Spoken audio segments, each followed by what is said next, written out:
kalau misalnya kita dihadapkan pada sesuatu yang tidak kita inginkan gitu ya, secara ideal gitu, itu kan ada mungkin 3 opsi gitu. Misal kita menghadapi situasi yang sulit, satu, kita bisa menyingkir gitu ya dari kondisi itu. Yang kedua, mengubah gitu. Dan yang ketiga, melakukan penerimaan secara utuh gitu. Nah, Mas Riko, dari 3 opsi itu yang paling mudah bagi pemula gitu, menurut Mas Riko yang dilakukan yang mana gitu? Nggak ada yang mudah sih. Nggak ada yang Aslinya mudah. semuanya kan mudah. Tapi gini, trikinya kalaupun kita menerima, biasanya kita terjebak di berusaha menerima. Karena kita belum terlebih dahulu menyadari si pelaku yang tidak menginginkan situasi yang sedang terjadi, ya kan? Jadi resistensinya belum disadari. Misal Mas Hendra atau Om Joko misal dompetnya hilang. Nah, otomatis ada dirinya Joko yang tidak ingin dompetnya hilang. Nah, itu belum disadari. Kemudian dia praktek letting in atau praktek pelepasan atau apapun, atau ingin mengubah, ya sama aja hasilnya. Kalaupun dia berusaha menerima, masih ada Joko yang berusaha menerima. Tapi ketika kita menyadari Joko yang berusaha, Joko yang tidak menginginkan ini terjadi padahal sudah terjadi, otomatis penerimaan akan terjadi dengan sendirinya tanpa berusaha menerima. Karena yang menerima bukanlah Joko. Jadi yang ketika simbolnya lautan sama ombak, yang menerima bukan ombaknya, yang menerima adalah lautannya. Jadi Joko tidak mungkin menerima. Intinya Joko tidak mungkin melakukan penerimaan. Jadi kita perlu menyadari Joko yang sedang menolak, kemudian penerimaan hadir dengan sendirinya. Bukan dengan berusaha menerima. Nah, kalau pertanyaannya mana yang lebih mudah buat pemula? Kalau pemula aslinya lebih mudah untuk menyadari yang Joko yang yang tidak menginginkan situasi yang sedang terjadi untuk terjadi. Tapi karena yang susah untuk menerima atau susah di sebagai kesadaran itu justru adalah orang-orang yang sudah advance. Maksudnya pengetahuannya udah banyak, akhirnya tabrakan. Itu susah, karena kebanyakan pengetahuan akhirnya dia membandingkan, akhirnya prakteknya pasti agak melenceng. Tapi ketika kita ngajarin letting in ke anak kecil itu gampang banget. Tapi kalau kita ngajarin letting in anak yang udah kuliah, yang udah pernah belajar energi atau belajar apapun lah, itu susah. Karena udah banyak konsep-konsep sebelumnya. Banyak konsep, gitu ya, Mas? dan pasti kalaupun prakteknya itu agak melenceng. Tapi kalau anak kecil itu pasti bener. Kalau kita ngomong lah, ya udah diterima aja gitu. Dia tahu. Berarti dia harus menyadari yang menolak, baru kemudian penerimaan terjadi. Dia tahu. Secara naturalnya dia tahu. Makanya yang terpenting adalah posisi ketidaktahuan. Ketika kita sudah benar-benar merasa tidak tahu, artinya kita benar-benar kosong, baru di situ prakteknya benar. Praktek menyadari itu misalnya Mas Joko dompetnya hilang gitu ya. Saat itu juga gimana caranya praktek supaya kemudian menyadari Joko yang tidak menginginkan kehilangan, itu cara prakteknya gimana? Contoh, misal Om Joko kehilangan dompet lah. Dompetnya hilang. Terus kan baru tahu setengah jam setelahnya misal. Oh iya, dompetku hilang, gitu kan. Kemudian kan pasti dia mulai berusaha, aku harus letting in lah biar dompetnya ketemu. Nah, kita harus menyadari usaha itu. Ataupun misal, aku harus nyari ke polisi atau aku harus ngapain, nah itu harus disadari pertama kali. Kalau itu tidak tersadari, kalaupun kita letting in, pasti salah prakteknya. Kita tidak sedang melakukan letting in, tapi kita sedang berusaha mengubah sesuatu dengan cara letting in, atau kita berusaha mengubah sesuatu dengan cara melepaskan, maka ya tidak benar-benar melepaskan. Jadi yang pertama-tama harus disadari itu resistensinya terlebih dahulu. Jadi kalau Lester Levinson kan terbagi jadi dua kan, David Hawkins sama Halil Doskin kan. Kalau David Hawkins itu benar, jadi yang dilepaskan itu resistensinya, bukan emosinya. Tapi kalau Halil Doskin itu emosinya, di situ agak-agak keliru pasti prakteknya.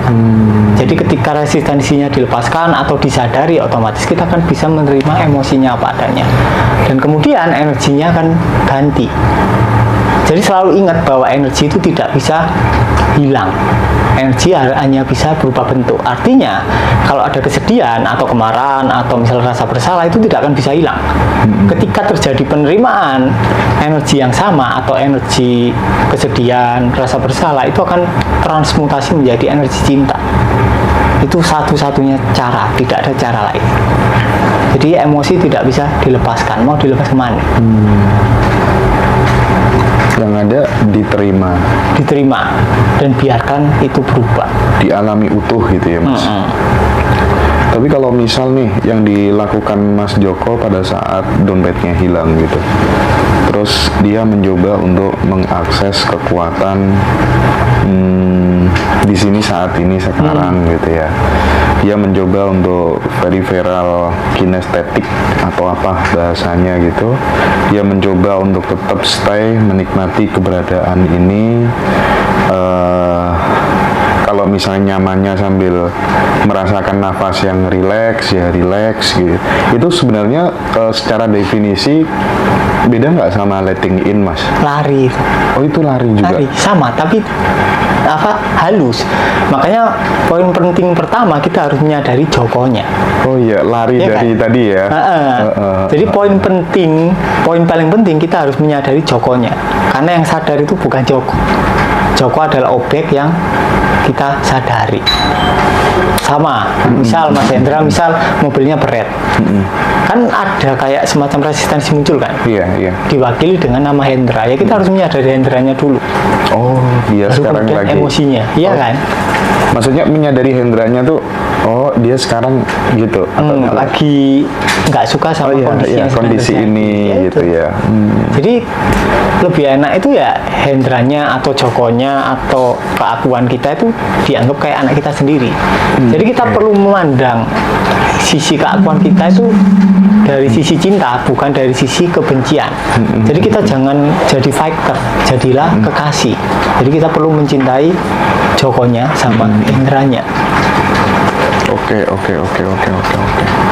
Itu sebenarnya mudah ya, cuman karena kita Mudah. belum terbiasa gitu ya Mas ya. Jadi pertama sadari dulu, oh ini dia sekarang lagi merasa kehilangan. Merasa Gitu ya. kehilangan. Nah, step kedua menyadari emosinya atau Baru gimana? emosinya. Baru emosinya. Jadi Oke. resistensinya dulu, baru emosinya. Pertama resistensinya dulu gitu ya. Baru emosinya. Penolakannya gitu ya. Kalau kita langsung loncat ke emosinya, ya pasti lari Oh asik. akhirnya. Oke. Baru yang kedua adalah emosinya gitu. Emosinya mencoba untuk dihadirkan utuh gitu. Dibiarkan aja. Diamati, disadari aja. Diamati aja. Ketika kita berusaha menghadirkan utuh, ya kan Joko lagi. Oh iya ya. Oke Mas. Nah itu tuh teman-teman mungkin iya katanya mbak-mbak ini gampang-gampang susah gitu. Tapi sekarang informasi dari Mas Riko sih, teman-teman yang mau ikut Zoom atau kelas itu disarankan untuk melakukan mirroring terlebih dahulu. Berapa lama Mas? Mirroring itu sebaiknya 2 mingguan lah, atau 20 hari lah. 2 minggu cukup lah Sebelum acara. sebelum acara. Karena apa? Dengan mirroring itu kita mulai belajar menyadari. Hari pertama 2, 3, 4, 5 sampai hari ke-13 kemungkinan mirroringnya salah. Di hari terakhir baru benar. Karena ketika benar mirroringnya udah selesai hasilnya. Udah selesai, nggak usah ikut pelatihan gitu Nggak Mas? usah harusnya. Kalau mau jujur-jujuran ya, nggak perlu. Terus Mas, kira-kira ada nggak Mas perubahan signifikan ketika dulu tanpa disuruh mirroring, terus kemudian langsung gabung Zoom atau ikut kelas offline begitu? Ada perbedaannya nggak Mas? Apa perbedaannya? Perbedaannya itu gampang mudeng. Orangnya gampang paham dan prakteknya itu lebih enak. Sanggane ora abot ini ya Mas? Yang ngajari juga nggak begitu berat gitu kan. Nah, kalian juga enak, lebih paham, lebih nyambung gitu loh. Oh ternyata gini tinggal gini. Tapi kalau kita belum suruh mirroring kemudian langsung ikut kelas, itu biasanya pertanyaannya itu nyeleneh, aneh-aneh. Tapi setelah mirroring pertanyaan nggak aneh-aneh. Kayak mereka udah tahu, tinggal dibenerin dikit gitu. Enaknya itu. Jadi perlulah, entah kalian ikut workshop ataupun enggak, perlu mirroring lah. Nanti pelan-pelan jalan sendiri. Jadi yang perlu kita lakukan ya terutama sediakan kaca atau cermin. Minim setengah badan lah. Kemudian kita mirroring atau bercermin setidaknya 1 jam. Jadi kalian telanjang tanpa busana, oke? Jadi tanpa selai kain pun, tanpa sempak, tanpa dalaman, intinya telanjang, bugil. Jadi sediakan waktu 1 jam, kalian telanjang di depan kaca, udah full aja. Kalau mata kalian mengarah ke perut ya udah biarin, kalau mata kalian mengarah ke kelamin biarin, mengarah ke wajah biarin. Intinya yang paling penting adalah postur badan kalian terbuka. Artinya kalian jangan kakinya bersilang, jadi kakinya perlu terbuka sehingga kelamin kalian kelihatan. Kemudian dari situ muncullah emosi-emosi yang selama ini kalian tidak mau lihat. Nah ketika muncul ya udah dibiarin. Termasuk bosen itu juga termasuk emosi permukaan. Jadi kalian harus berdamai dengan rasa bosan kalian masing-masing. Ya udah dicintai aja, dibiarkan muncul apa adanya. Nanti lama-lama kalau mirroring kalian benar, kalian mirroring itu yang muncul malah rasa bahagia. Dan kalian akan lebih mencintai tubuh kalian, pikiran kalian, dan emosi kalian. Itu berarti udah benar. Dampak fisik jika kemudian mirroring itu sudah dilakukan dengan cara yang tepat dan benar, apa Mas dampak positif untuk aura wajah, untuk fisik itu apa? Dampak fisik yang paling terasa adalah durasi kalian lama. Itu dampak fisik. Yang Pasti pertama itu, Mas, kelihatan ya? itu pasti. Pasti. Jadi kalau kalian nggak mau praktek apapun nih, kan di Bersiwa ada kan, ada beberapa praktek. Kalau kalian nggak mau praktek, hanya mau praktek satu, praktekkan mirroring. Jadi ada peserta kita ya, ada peserta kita dari Jakarta. Dia itu kalau ikut kelas itu dia harus buktiin dulu. Nah kebetulan kita di Ngaji Rasul kan bahas mirroring. Jadi dia mirroring dulu 3 hari, terus dicoba sama istrinya. Nah durasinya bisa lama 1 jam ke atas. Nah kemudian dia baru ikut kelasnya lewat Mas Hendra. Nah ceritanya gitu ternyata. Jadi kalian perlu praktek mirroring. Benefitnya ya durasi lama, mungkin aura kalian akan cerah kalau baik, sebelumnya gitu. klub gitu kan. Terus yang ketiga ya banyak lah, kalian perlu Dibuktikan sendiri aja ya. Iya, dibuktikan sendiri. Nggak baperan. Nggak baperan. Nggak baperan. Oh, nggak gampang tersulut gitu ya. Meskipun kita dilakukan di ejek, kamu monyet biasa aja. Oh gitu. Ya itu cocok gitu. Oh. tapi kacanya katanya harus separuh, kan nggak bisa kalau telanjang full kan nggak kelihatan. Nah, kacanya minim separuh, lebih baik full. Kalau lemari kan biasanya ada kacanya full kan, ya itu aja pakai itu. Kalau kacanya separuh ya kita berarti kan harus duduk kan. Nah ya udah. Oke. Jadi sekali lagi teman-teman nanti yang mau ikut Zoom di akhir bulan ini 2 hari sama Mas Riko, silakan praktek dulu ya. Minimal 30 menit Mas. Minimal 30 menit. Minimal 1 jam 30 menit. Oke. Itu susah Mas Hendra prakteknya itu. Iya ya, nggak semua sanggup gitu ya. Alasannya ada aja. Alasannya di grup banyak diskusinya. Di grup banyak diskusinya. Jadi sebelum kita workshop tanggal 31 itu di grup 2 minggu itu kita bahas mirroring. Dan itu pasti ada aja alasannya lah. Kalau orang-orang sebelum-sebelumnya ya, Iya. yang kita share gratis itu, wah susah itu. Alasannya macam-macam. Aku nggak punya cermin Mas gitu. Iya. Padahal dia kerjanya direktur loh, nggak punya cermin gimana gitu kan.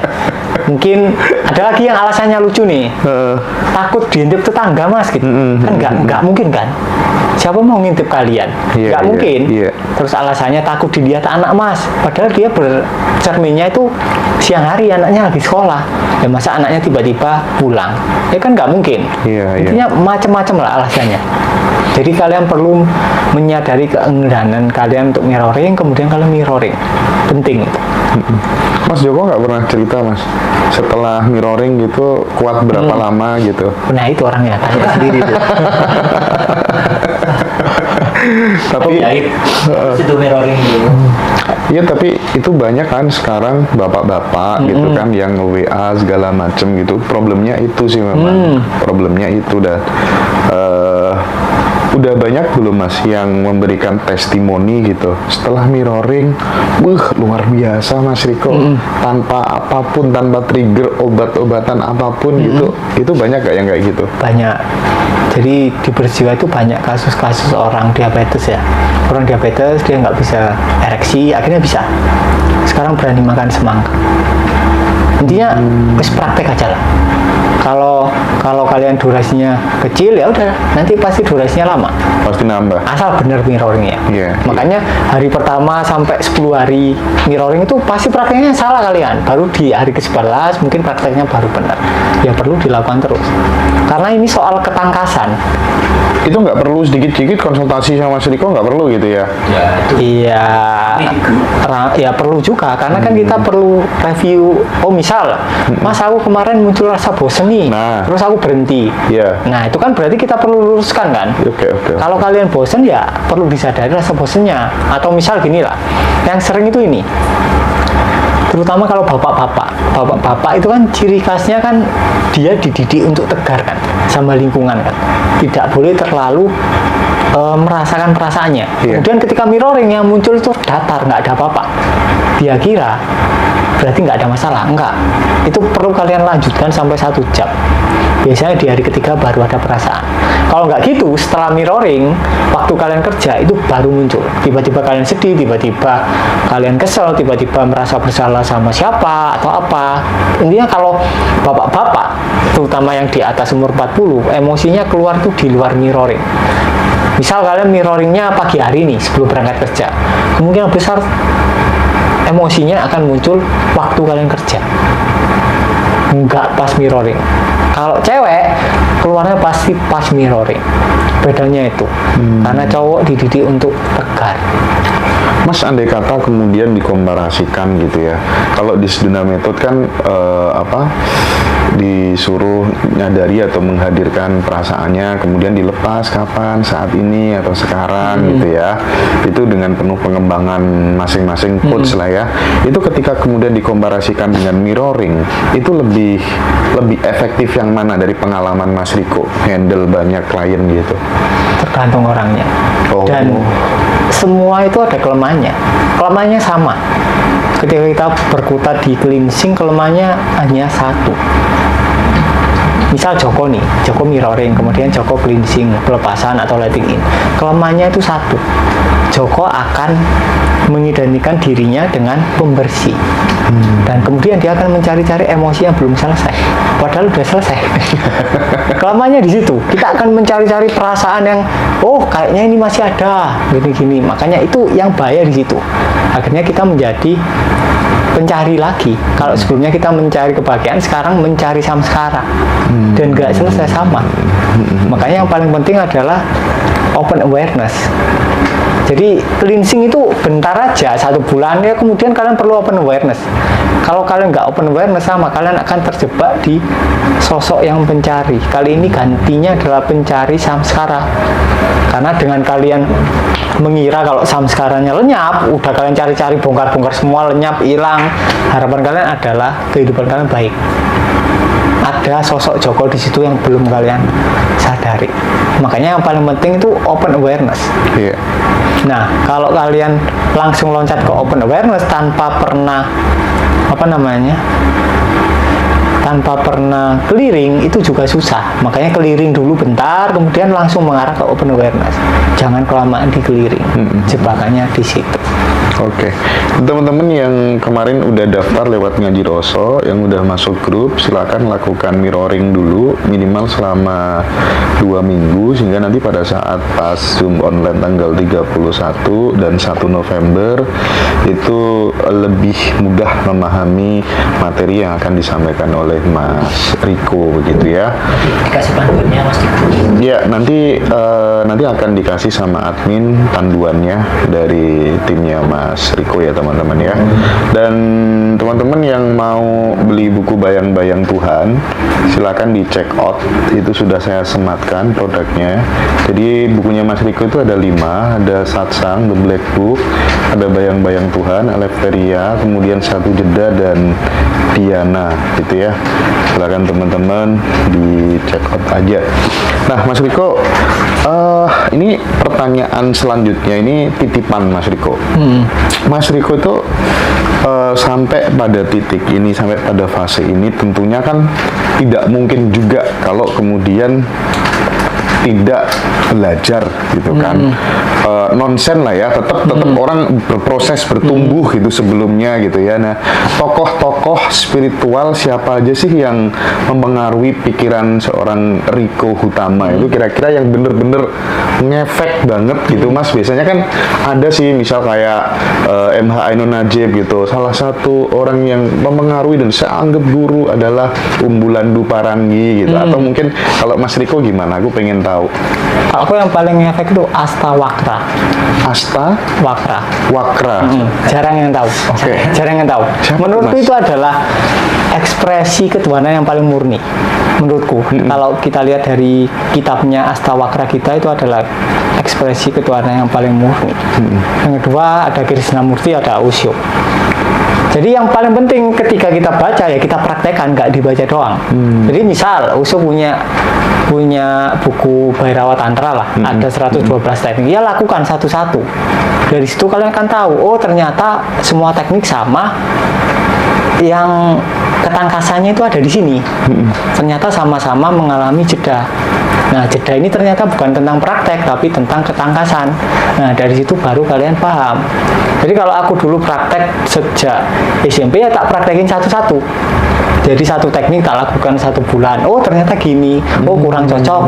Kemudian teknik lainnya, kan ada banyak kan, nafas. Jadi nafas itu kan ada yang menyadari nafas keluar masuk, ada yang menyadari jeda antar nafas, ada yang menyadari lingkaran nafas, ada yang menyadari jatuhnya nafas di mana. Ya dipraktekkan satu-satu sampai nanti dapat, oh ternyata poinnya ini. Ternyata poin dari 112 teknik itu sama. Nah itu yang perlu kita tahu soal ketangkasan. Apa Mas yang paling berkesan dari pikiran Astawakra? Itu apa Mas Riko? Intinya itu intinya kata-katanya yang paling satset buat adalah ketika dia bilang ini, kalian itu bukan api, air, apalagi unsur-unsur itu tanah, angin, udara. Kalian adalah Tuhan. Udah selesai kan harusnya di situ kan? Udah selesai kan? Iya. Oh ya udah, kan gitu kan? Berarti semua teknik tidak bisa mengantarkan kita ke sana karena kita awalnya udah itu. Nah itu awalnya udah ini, bukan itu. Kalau itu kan terpisah. Oh ini sama itu. Nah kalau ini ya udah selesai, nggak perlu teknik apapun. Tanpa pintu ya? Tanpa pintu. Jadi teknik itu hanya diperlukan untuk melelahkan si Joko. Kemudian Joko menyerah, udah selesai. Oke. Jadi ini penting Mas Riko saya tanyakan karena bagaimanapun segala sesuatu tuh butuh pemahaman gitu loh ya, butuh knowledge, butuh ilmu gitu loh ya. Awal-awalnya kan tetap begitu gitu. Nah terus ini yang mungkin teman-teman juga pengen bertanya tapi mungkin sungkan gitu ya. Mas Riko kan sering nyebutin Ramana Maharshi, Osho dan lain-lain gitu. Kenapa Mas Riko tuh Mas Indra kok jarang banget sebut yang namanya Nabi Muhammad gitu? Kira-kira kenapa gitu? Iya juga sih, jarang sih aku. Aku Yesus sering nyebut. Oh Yesus sering nyebut gitu ya. Sri Dasarta Gautama sering nyebut gitu ya. Nabi Muhammad jarang gitu ya. Daud juga nggak jarang. Muhammad juga jarang sih. Intinya yang kita bisa ambil dari Nabi Muhammad itu adalah yang paling penting itu satu. Dia tercelakakan di mana? Itu yang perlu kita tiru. Dia tercelakakan di mana? Di gua kan? Dalam kondisi gelap. Ya, berarti kalian harus ke tempat gelap. Tempat gelap. Nah itu, kemudian kalian akan berkembang menjadi bunga yang indah. Itu yang bisa ditiru. Tempat gelap itu nggak harus kita datang ke gua, kamar dimatiin gitu kamar ya? Dimatiin sama. Atau misal ke kuburan kalau kalian berani. Apa yang Mas yang dilakukan misalnya kayak di kamar yang gelap atau di tempat yang sunyi seperti kuburan gitu, yang dilakukan di sana apa? Nggak ada ngapa-ngapain, Nggak duduk aja. ngapa-ngapain, duduk aja. Kalian pasti pingin merem, tapi jangan merem. Ketika kalian tetap matanya terbuka, kondisi gelap, pelan-pelan itu ketakutan akan muncul. Oke, terus Awal-awal takut setan, itu pasti. Ketika sudah dibiarkan, itu kalian akan takut mati. Kemudian kalian kan ketawa, konyol banget, takut mati gitu. Nah, itu perlu kalian coba. Kalau aku dari lama itu intinya kalau aku ini, jadi sebelum tidur itu aku pasti memandang langit-langit, kan kamar gelap kan. Aku 1 jam pasti nggak tidur. Baru setelah 1 jam aku baru tidur. Jadi melihat langit-langit yang gelap itu efektif. Penting. Oke. Tujuannya setelah kemudian proses itu dilewati apa, Mas? Balik pulang. Balik pulang. Walaupun aslinya kita udah pulang. Walaupun aslinya kita udah pulang gitu ya. Paradoksnya kan di situ. Iya, iya. Kita mencari sesuatu yang aslinya sedang mencari itu sendiri kan. Yang dicari adalah yang mencari. Ya itu paradoksnya di situ. Yang disembah, yang menyembah gitu kira-kira ya. Paradoksnya di situ. Oke, satu pertanyaan terakhir di segmen ini gitu. Kesadaran itu berbeda atau maksud saya itu gini, kan aku pernah dengar ada konsep yang namanya think mind dan awareness mind gitu. Jadi kesadaran itu juga bagian dari pikiran gitu, nyebutnya awareness mind gitu. Sama think mind. Kalau think mind itu lebih pada ke ego gitu, lebih pada ke Joko yang merasa kehilangan tadi gitu. Kalau awareness mind itu sudah Joko yang aslinya gitu. Itu menurut Mas Riko sebenarnya gimana? Hanya perbedaan konsepsi aja atau seperti apa? Oke, jadi gini. Jadi ini kalau Siddhartha Gautama menyebutnya mind itu ada 2. Mind yang M-nya kecil sama M-nya besar. Oke. Ya kan? Kalau M-nya kecil itu adalah pemikiran. Kalau M-nya besar itu adalah kesadaran yang meruangi semua pemikiran. Nah, itu bedanya. M kecil berarti adalah pikiran, M besar adalah kesadaran. Ruang dari munculnya pikiran dan tenggelamnya pikiran. Oke. Baik, teman-teman semua, sekali lagi aku ngingetin acara Zoom nanti ada di tanggal 31 Oktober sampai 1 November. Jadi teman-teman bisa join, dan saya ingatkan ya, sekali lagi seperti yang udah disampaikan sama Mas Riko tadi, silakan, karena mirroring itu sangat penting, silakan teman-teman coba ya, praktek minimal 2 minggu. Itu diskusinya luar biasa tentang mirroring di grup ya. Jadi itu teman-teman, sekali lagi yang mau dapetin bukunya Mas Riko sekarang bisa lihat, udah aku taruh di keranjang ya. Silakan teman-teman bisa dapat. Itu ada Diana, ada Satu Jeda, ada Bayang-Bayang Tuhan, The Black Book, kemudian ada Eleftheria. Baik, kita break dulu Mas Riko. Matur suwun Mas Riko. Sami-sami. Kamu udah min. Nah, Mas Riko, semalam itu kan aku keluar sama ke-4 temanku gitu. Nah, ketiga-tiganya itu sama-sama problemnya tentang finansial sih. Ya, sama-sama problemnya tentang finansial gitu. Terus kemudian sharing-sharing gitu. Aku ditanya, gimana caramu dulu punya uang berapapun biar tetap tenang gitu, nggak merasa kekurangan, nggak merasa khawatir gitu. Ya kalau aku terus terang aku kasih dua hal gitu. Yang pertama, aku harus punya saldo batas minimum gitu. Misalnya kita itu merasa udah mapan, merasa nggak kurangan, misalnya di saldo 50 atau 100, atau misalnya kalau baru mahasiswa gitu rata-rata kruku itu 10 juta aku udah merasa kaya Mas gitu kan. Ya udah, kamu harus stay di situ, berusaha berjuang untuk dapat uang di saldo 10 juta itu gitu, atau 50 juta itu. Nah nanti kalau saldomu lebih dari misalnya udah sampai 11 juta kok tinggal 10,5, itu harus mulai direm lagi pengeluarannya. Pokoknya minimal saldonya harus 10 juta itu. Dan ternyata itu kalau pengalamanku tuh efektif banget gitu. Karena ketika kita merasa kurang itu justru malah kebutuhan ada aja gitu. Ketika kita nggak tenang gitu loh Mas, nggak tenang. Nah itu satu. Nah yang kedua Mas, tentang mengakses kekuatan di sini saat ini sekarang itu tadi gitu. Ya kita mencoba untuk menikmati aja kehadiran kita, keberadaan kita, dan ternyata banyak yang teman-temanku yang cocok dan merasakan impact yang positif gitu Mas. Nah, aku pengen Mas Riko lagi-lagi mengupas tentang dahsyatnya the power of now itu tadi. Dimanapun Anda berada, beradalah di sana sepenuhnya. Itu Mas, gimana Mas? Nah, intinya agak rancu ketika kita bilang kita perlu mengakses kekuatan di sini saat ini. Ya kita perlu menyadari yang berusaha mengakses.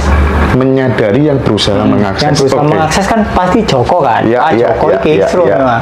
Ya kita perlu menyadari itu. Ketika Joko disadari, otomatis kita Itu udah otomatis. otomatis. Oke. Otomatis kan. Sampean pernah ada selain di sini saat ini nggak? Nggak. Pernah kan? Meskipun sampean kepikiran mantannya waktu SMA, sampean mikirnya kan juga di sini saat ini kan. Nah, ketika si Joko yang berusaha mengakses kondisi di sini saat ini disadari, otomatis sampean ada, bukan sebagai Joko, tapi sebagai kekinian. Itu poin pentingnya. Jadi bukan berarti ketika kita benar-benar di sini ada Joko sama kekinian, enggak. Ketika kita benar-benar di sini Joko nggak ada, Joko nggak ada. hanya kekinian. Hanya saat ini itu tadi. Nah itu beberapa orang prakteknya benar, beberapa orang lainnya enggak. Kalau prakteknya benar ya impactnya full, mantap. Tapi kalau kita terlalu apa ya, intinya secara mental itu terlalu maju ke depan, terlalu berusaha, pasti nggak benar. Tapi kan udah, tapi kan paling tidak kalau menurutku secara pribadi itu berusaha untuk menikmati atau mindfulness hadir di sini saat ini sekarang itu kayaknya udah lumayan deh Mas, karena sudah tidak ini lagi pikirannya udah nggak khawatir tentang masa depan, tentang masa lalu begitu. Paling nggak kan udah ada kemajuan gitu ya nggak sih kira-kira? Intinya gini, misal sama cerita ke 5 orang, yang prakteknya benar mungkin 3 orang, iya kan? Yang 2 karena berusaha akhirnya prakteknya melenceng. Iya ya Mas ya. Nah itu makanya ketika kita, misal kita bilang nih, Oke. ya udah di sini saat ini aja akses kekuatan di sini. Nah dari 5 orang mungkin yang mudeng cuma 3, yang 2 akan berusaha. Yang berusaha ini yang gagal akhirnya. Nah gimana caranya kita meminimalisir kegagalan yang 2 orang? Ya kan berarti kita jelasinnya harus agak detail kan. Nah itu. Oke. Jadi intinya kalau semakin berusaha justru malah semakin gak nyampe gitu ya. Iya kan? Ketika sampean berusaha di sini berarti sampean nggak di sini. Misal sampean lagi di Surabaya lah, tapi sampean berusaha di Surabaya kan aneh. Iya. Cukup disadari aja ya. Iya, makanya diulang-ulang, disadari gitu. Nah, aku cerita seperti ini karena memang aku tuh ya mungkin ini agak sharing juga gitu barangkali Mas Riko gitu. Kadang kita itu kan bikin sasaran-sasaran, bikin planning gitu ya, bikin rencana-rencana gitu Mas. Meskipun aku termasuk orang yang bersyukur banget, mudah banget ketika menginginkan sesuatu itu terjadi di dalam hidup gitu. Tapi aku amati, waduh, secara batin kayaknya memang akhirnya tetap menderita juga. Ada aja yang menyebabkan itu bener-bener menderita itu kayak looping gitu, entah itu segala macam gitu lah Mas. Jadi pertama yang harus diberesin dulu, kita harus menemukan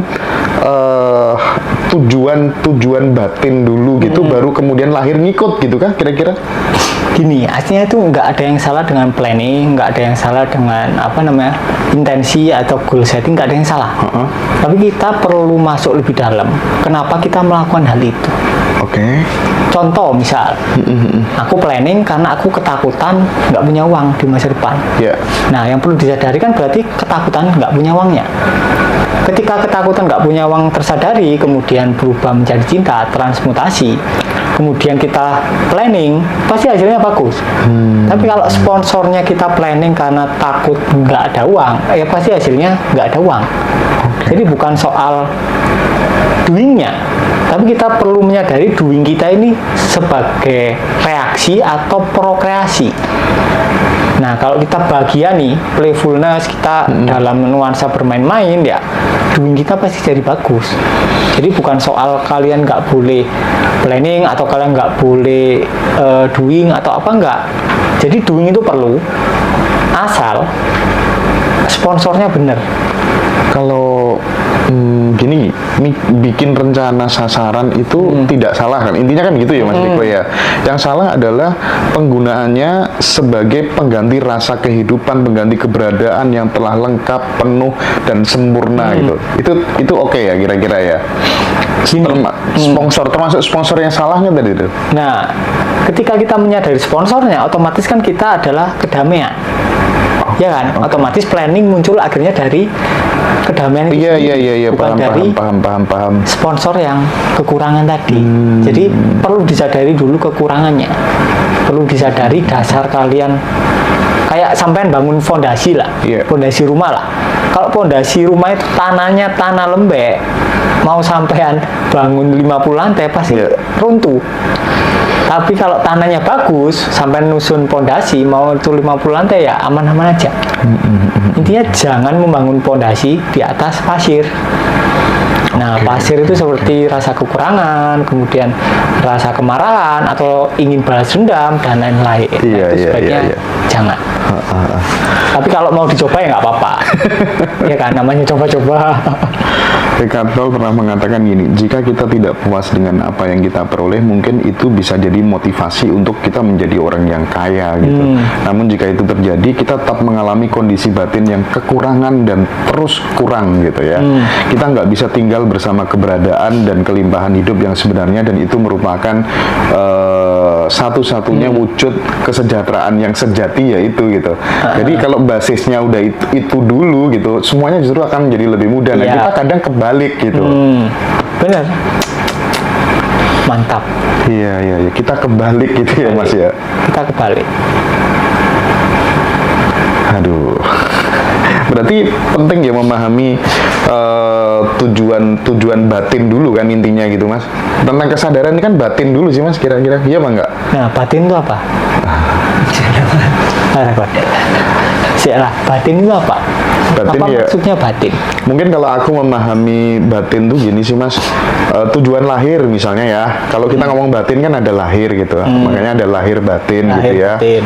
Nah, aku memahami tujuan lahir itu misal kayak goal-goal yang kemudian ingin aku capai gitu ya. Sementara aku memahami yang mungkin batin dari ranah yang dalam itu ya, itu tadi bagaimana kemudian kita bisa paham diri kita yang sebenarnya itu siapa sih gitu kan. Oh, ternyata aku adalah keberadaan itu sendiri gitu. Aku adalah Tuhan atau ketuhanan itu sendiri gitu. Nah, minimal ketika kemudian aku menganggapnya itu misalnya sebagai kecerdasan batin atau apa, minimal ketika itu clear gitu ya, yang lahir itu ngikut lebih gampang gitu. Nah, ini kalau mau didetailkan yang benar itu gini. Misal sampean sekarang mendengar aku misal mendengar suaranya Mas Hendra, itu kan suara eksternal kan, suara lahir. Suara batin adalah suara pikiran di dalam kepala. Sama-sama bisa didengar nggak? Suara lahir dan suara batin. Sama. Berarti kita yang mana? Kita yang di luar dari. Bentar. Kan sampean bisa mendengar suara Riko kan, terus sampean juga bisa mendengar suara di kepala kan. Kita adalah suara keduanya. Batin, kan? Karena kita bisa mendengar keduanya, berarti kita yang mana? Bukan dua-duanya kan? Bukan dua-dua, di luar dari itu. Yang melingkupi itu semua, yang melingkupi itu. Sama, ketika kita ada tujuan lahir, tujuan batin, ya kan kita yang melingkupi keduanya. Iya.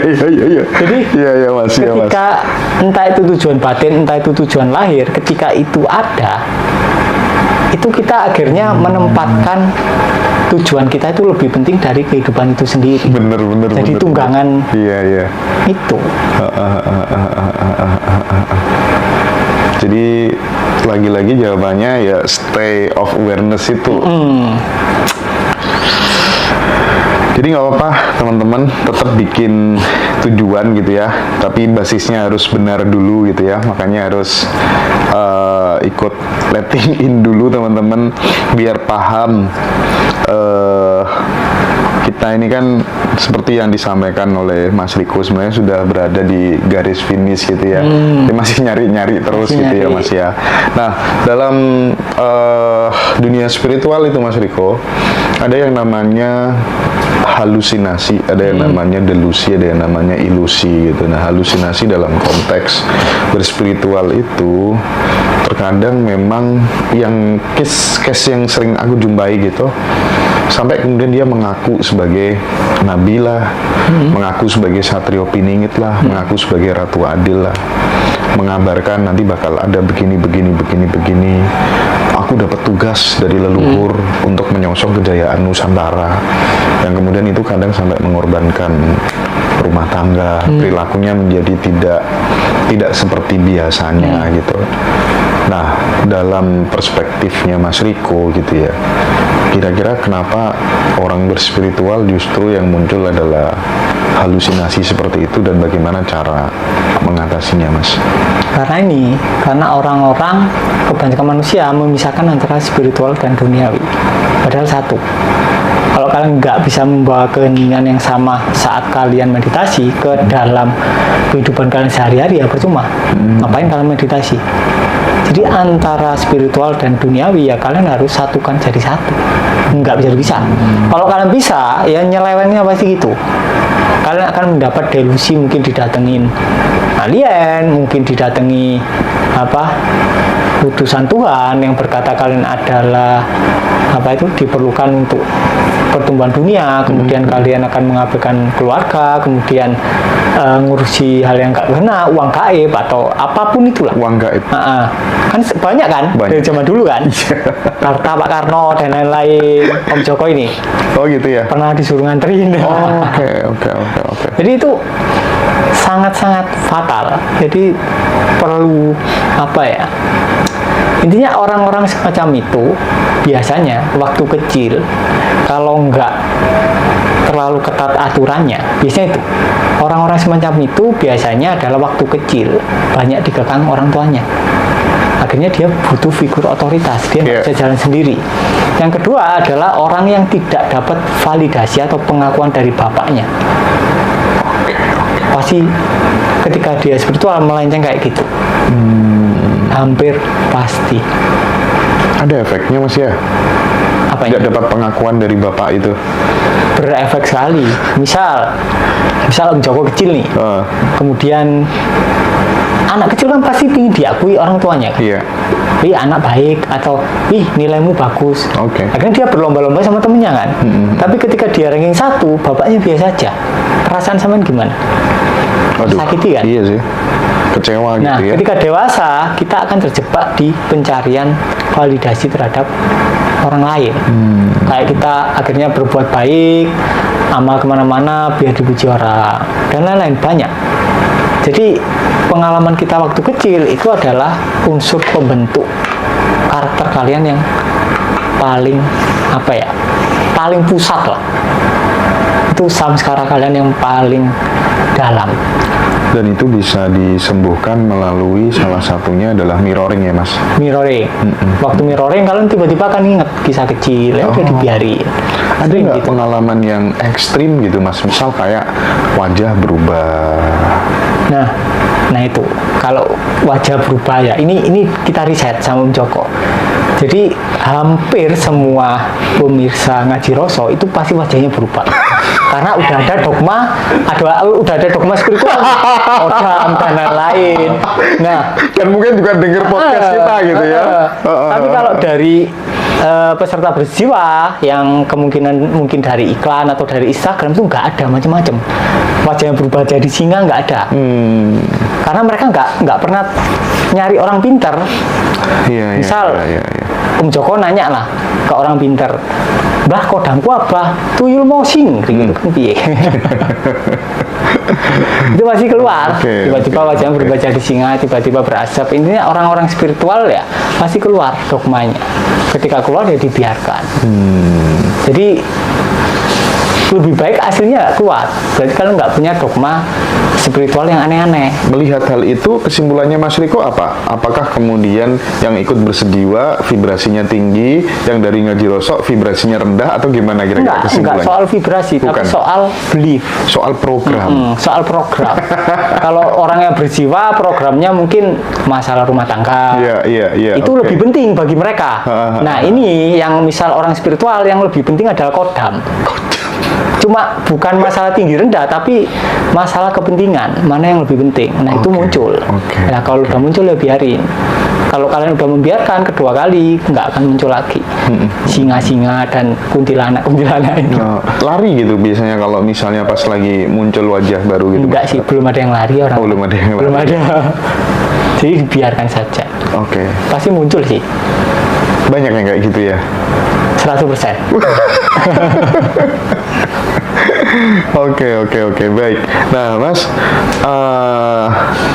menjadi malas semalas-malasnya, menjadi nyerah senyerah-nyerahnya gitu ya. Kan ada konsep kayak gitu ketika memang sudah mentok semuanya gitu kan. Penyerahan diri itu katanya bukan kelemahan. Ada kekuatan besar di dalamnya gitu. Kita dapat melihat situasi berubah tanpa upaya apapun gitu. Nah, ini kan sering sekali sebenarnya Mas Riko udah mengatakan hal itu gitu kan. Tapi apakah kemudian bagaimana tentang kekuatan berserah yang kemudian terkesan kayak kontradiktif dengan kan hidup itu kan ada sebab akibat gitu. Kon gak lapo-lapo kok pengen entuk opo-opo, gimana caranya gitu. Gimana ngejelasin itu ke teman-teman, Mas? Contoh gini lah. Sampean misal lagi main arum jeram. Pasti ngelewati daerah yang jelek, iya kan? Iya. Nah, karena sampean nggak mau ngelewati, akhirnya sampean dayung melawan arus. Iya. Sampean ngelawan arus selama 10 tahun, iya kan? Capek nggak? Iya. Capek banget dong, Nah, Mas. ketika sampean capek, sampean otomatis nyerah, sampean tetap akan melewati daerah yang sampean nggak mau lihat kan? Oh iya. Cuma iya, bentar, iya, kemudian iya. daerahnya bagus. Nah, ini nih jawaban ini yang Nah, dibutuhkan. yang kita salah itu bukan soal melihat yang jelek, tapi melawan kita. Kalau kita melawannya 10 tahun, ya kita menderitanya 10 tahun. Waduh. Misal gini lah, misal kita ada, sekarang gini lah, kita menyangka kebocoran energi paling banyak itu di mana? Kebocoran energi paling banyak. di mana? Resistensi. Di perlawanan. Misal kita ada kesedihannya, kemudian kita tahan 10 tahun lah, kesedihannya anggaplah 5 kilo, gayanya 5 kilo, berarti kita nanya butuh 6 kilo, which is kita mengeluarkan 6 kilo per detik, kira-kira sehari berapa? Banyak kan? Nah, itu kebocorannya paling banyak di situ, yang bikin kita menderita. Akhirnya suasana kehidupan kita itu gloomy, buyar pasti. Padahal kalau kita ngikuti tarian semesta aja tambah cepet gitu ya, Kalau Mas? cepet, kan cuma lihat nggak enak bentar, kemudian langsung kan lewat kan. iya, Tapi karena kita melawan, akhirnya 10 tahun kita ngeliatin hal yang sama. Tapi ada perbedaan antara Joko yang berusaha menyerah dengan menyerah beneran. Nah, itu. Ini nih sekarang di tempatku tuh lagi rame banget kan ya, lagi rame banget gitu orang yang dianggap sebagai figur gitu ya, figur otoritas gitu. Terus dia itu ketahuan selingkuh sama tetangganya gitu kan. Semua orang kan akhirnya ngomongin itu, Mas. Nah, aku pengen memposisikan, misalnya, andai kata kemudian sorry ya, andai kata Mas Joko gitu ya, terus kemudian yang jadi tetanggaku itu, terus kemudian ketahuan istrinya selingkuh sama orang lain gitu ya. Nah itu gimana, Mas? Caranya ngeberesinnya supaya kita nggak ngelawan arus, kan tetap normalnya sebagai laki-laki gitu, Mas. Oh, tahu sendiri lah kira-kira itu. Kalau Mas Riko aku nggak tahu ya, tapi kalau normalnya laki-laki yang setauku gitu mesti dia akan melakukan hal-hal yang mungkin ekstrim dan lain sebagainya. Itu gimana, Mas? Yang selingkuh ceweknya? Istrinya. Jadi misalnya nih, ini Mas Joko Joko nih. nih, Oh. ya istrinya. yang selingkuh istrinya? Ya. Ya harus biarin, mau gimana nih? Contoh lah, misal istrinya Om Joko selingkuh, Om Joko marah, gimana? Ya kan nggak Orang contoh, bos.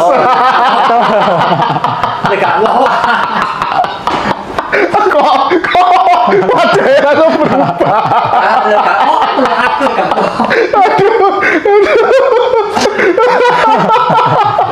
Guyu kok apa sih? Contoh lah, misal Om Joko marah ke istrinya. Semarah apapun, istrinya itu udah terlanjur selingkuh. Udah terlanjur. Berarti kan udah jatuh cinta sama orang lah. Mau ngapain kita? Tambah ngisi kan? Ya udah ya biarin, nyari yang lain. Kayak nggak ada orang lain. Apakah Anda tidak sepayu itu? Apakah Anda tidak sepayu itu?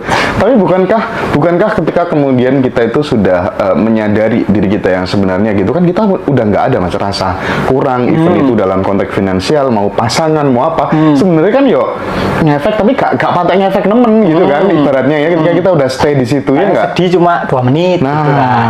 Ya benar, ya udah. Kemudian mungkin ada jebakan lain. Orang sudah oke sama istrinya selingkuh, tapi dia tidak oke dengan judgement dari tetangga. Iya. Wih, lemah banget rek diselingkuhi gitu kan. Nah itu Itu gimana Dua cara jebakan itu. ngatasinya kan nggak? Ya disadari, sama aja kan. Oke. Solusinya ya dibiarkan teralami total. Itu mudah-mudahan menjadi jawaban bagi kasusnya teman-teman semuanya gitu ya. Misalnya ada yang lagi diselingkuhin gitu ya. Iya. Ya wes gimana, ya wes dialami total aja kesedihan itu gitu. Pasti pernah ditinggal waktu kecil. Dialami total itu percaya penuh pada semesta.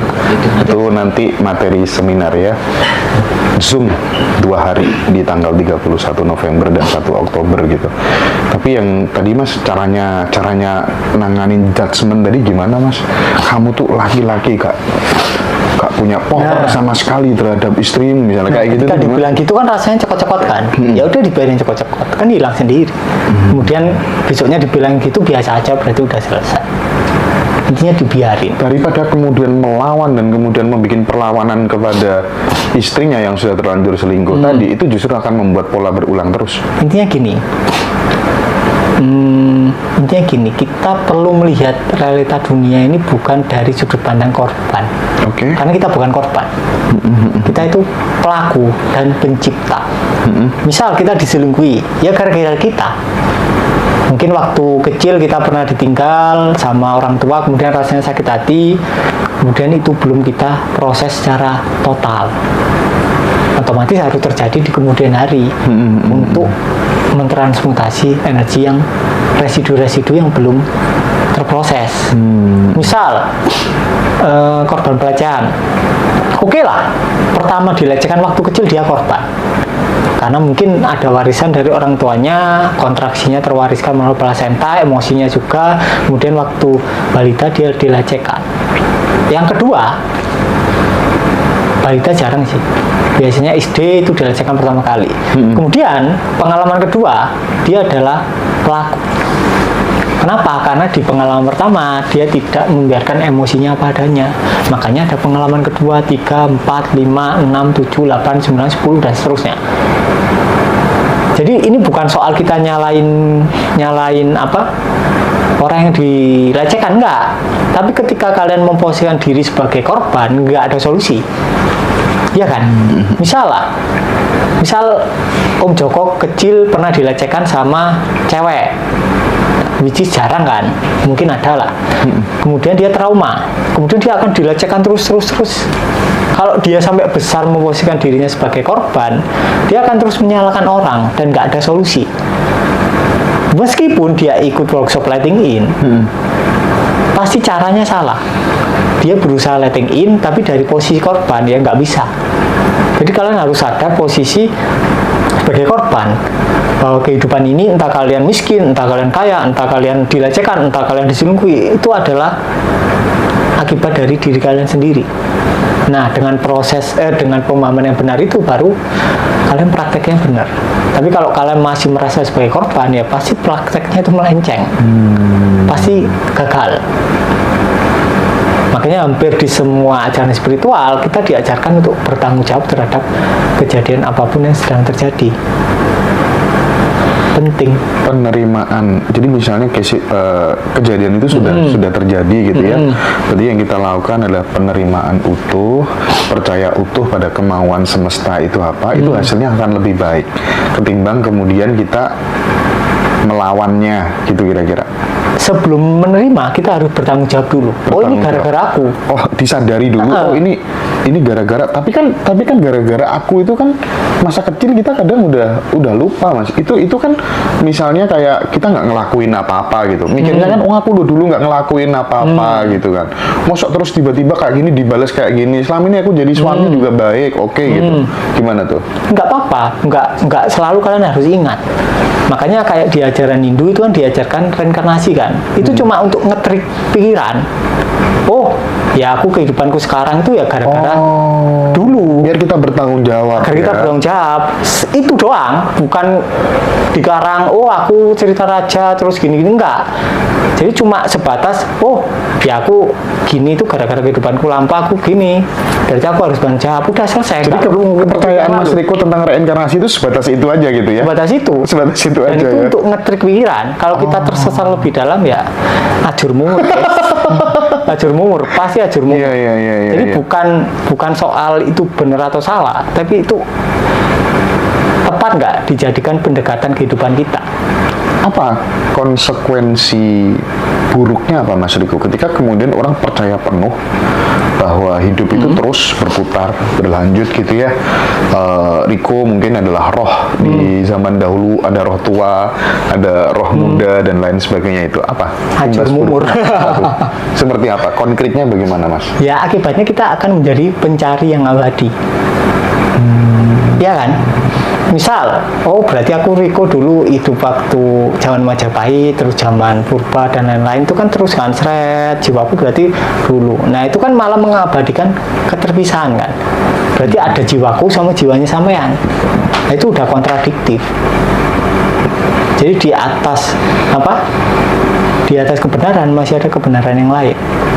Di atas kebenaran ya kita nggak tahu apa-apa. Nggak tahu apa. Nggak tahu apa. Ya udah di posisi tidak tahu kita akan menjadi kosong.